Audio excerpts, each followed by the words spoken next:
xibaar yu wér te wóor ca tàng-tàng ba abonnez-vous pour ngeen di mën di jot suñuy vidéo. daal leen ak jàmm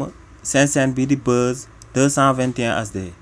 journal bii di enquête yëkkati na ay kàddu daal di koy jëmale si lu sabab kii di Donald Trump ak administration bi bëgg a daal di singali réewu Sénégal ba bu ko daal di inscrire ci liste rouge bi nga xam ne day bokk ci pays yi nga xam ne pour ñu dugg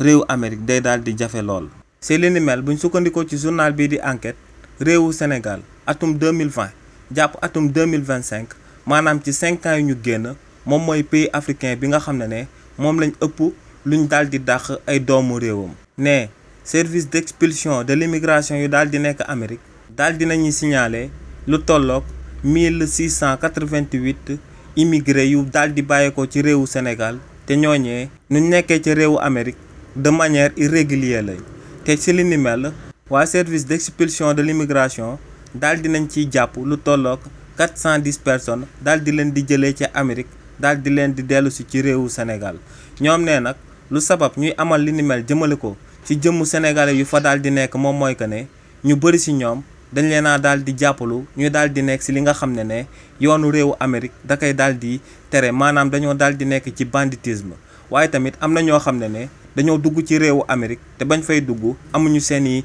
papier légal amuñu carte séjour ne ñooñee tamit la américains yi di rëbb. si li ni mel nag buñ sukkandikoo ci xibaar yi nga xam ne moom la journal bii di enquête daal di fësal mën nañoo wax que ne Donald Trump daal di ne andi ñaari version jëmale ko si lu muy dàq sénégalais yu daal di nekk foofee ca Amérique ndax kookee di Donald Trump lu mu joxe justificatif jëmale ko si lu sabab muy daal di dàq ay africain ak yeneen nationalités yi ca Amérique moom mooy que ne ñooñee dañuy daal di menacer réewu Amérique jëmale ko ci ay attentats terroristes. xibaar yu wér te wóor ca tàng-tàng ba abonnez-vous pour ngeen di mën di jot suñuy vidéo.